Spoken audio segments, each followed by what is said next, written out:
یہ سمندر اپنے اندر بے شمار راز چھپائے ہوئے ہے۔ ایک چھوٹی کشتی جو غائب ہو گئی، ایک لاش جو برسوں بعد ملی، اور ایک سوال جو آج تک حل طلب ہے۔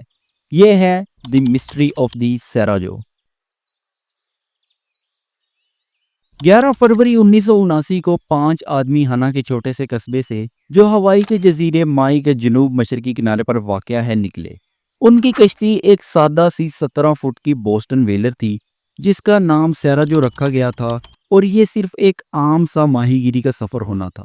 یہ پانچوں لوگ قریبی دوست تھے: 38 سالہ بینجامن کلاما، 27 سالہ رالف مالیکینی، 27 سالہ اسکاٹ مورمن، 26 سالہ پیٹرک ووزنر اور 31 سالہ پیٹر ہینچٹ۔ ان سب کے پاس سمندر پر جانے کا 50 سال سے زیادہ کا تجربہ تھا، اور رالف مالیکینی تو پیشہ ور ماہی گیر تھا۔ صبح 10 بجے ان لوگوں نے اپنی کشتی کو پرسکون اور چمکتے پانی میں دھکیل دیا۔ آسمان صاف تھا، سمندر خاموش تھا، اور کچھ بھی اس طوفان کا اشارہ نہیں دے رہا تھا جو ان کی زندگیوں کو ہمیشہ کے لیے بدلنے والا تھا۔ دوپہر 1 بجے کے قریب پہاڑوں سے اچانک تیز ہوا چلی۔ یہ اس آنے والے خوفناک طوفان کی پہلی نشانی تھی۔ ساحل پر کھڑے لوگ، بشمول پیٹر کے والد جان ہینچٹ سینئر، بے چینی سے افق کو دیکھ رہے تھے۔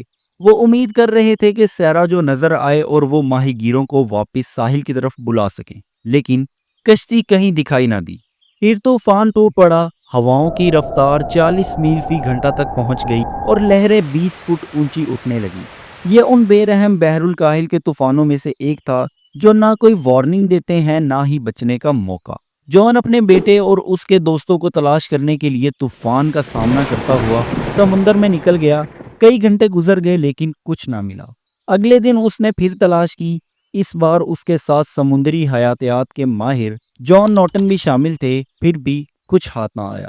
تیسرے دن امریکی کوسٹ گارڈز نے ہیلی کاپٹر اور بحری جہاز کے ساتھ تلاش شروع کی اور علاقے کو مزید بڑھایا۔ حیرت انگیز طور پر 73,000 مربع میل سمندر کی چھان بین کی گئی، لیکن سمندر ان کے خلاف تھا۔ کشتی کا رنگ سمندر کے پانی جیسا ہی تھا، جس کی وجہ سے فضا سے اسے دیکھنا تقریباً ناممکن تھا۔ 5 دنوں بعد سچ ختم کر دی گئی۔ سیراجو اور ان 5 لوگوں کا کوئی نشان نہ ملا، جیسے وہ ہوا میں تحلیل ہو گئے ہوں۔ ہفتے گزر گئے، مقامی لوگ ساحل پر ٹہلتے رہے کسی ملبے کی تلاش میں، لیکن کچھ بھی نہ ملا۔ سال گزر گئے، ان مردوں کے خاندانوں نے امید کا دامن نہیں چھوڑا۔ غائب ہونے کے تقریباً 10 سال بعد ان لوگوں کے رشتہ دار اور دوست ہنا کے اسی گھاٹ پر جمع ہوئے جہاں سے وہ پانچوں لوگ سیراجو میں بیٹھ کر روانہ ہوئے تھے۔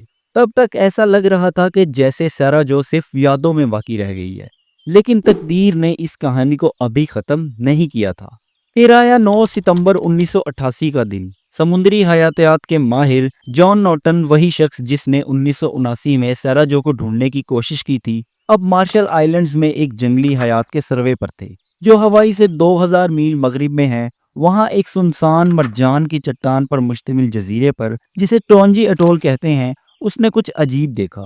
ایک چھوٹی کشتی ٹوٹی پھوٹی، دھوپ سے جلی ہوئی چٹانوں پر پھنسی ہوئی تھی۔ نارٹن اور ان کی ٹیم ساحل پر اترے۔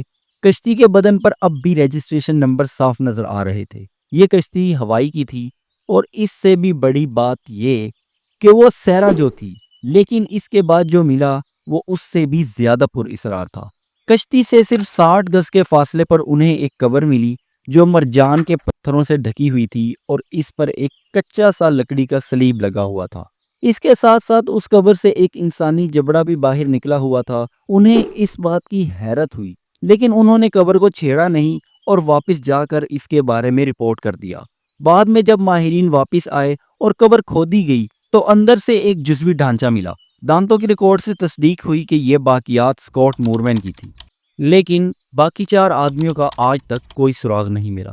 اس کے علاوہ ایک اور چیز، قبر میں صرف ہڈیاں نہیں تھی، بلکہ کچھ پر اسرار کاغذ کے ٹکڑے بھی تھے، چھوٹے چھوٹے، چوکور، تقریباً 3/4 انچ کے، اور ان کے درمیان باریک دھاتی ورق کے ٹکڑے رکھے گئے تھے۔ ایسا لگتا تھا جیسے یہ جان بوجھ کر اسکاٹ کے ساتھ دفن کیے گئے ہوں۔ آج تک کوئی نہیں جانتا کہ ایسا کیوں کیا گیا۔ کچھ ماہرین کا کہنا ہے کہ یہ ایک طرح کی چینی تدفینی رسم ہو سکتی ہے، جسے جوز پیپر یا ہیل منی کہتے ہیں۔ ایسی علامتی چیزیں جو مرنے والے کو اگلی زندگی میں خوش نصیبی یا دولت فراہم کرنے کے لیے دی جاتی ہیں۔ لیکن سوال یہ ہے کہ بحر الکاہل کے وسط میں ایک ویران جزیرے پر ایسی رسم کس نے ادا کی؟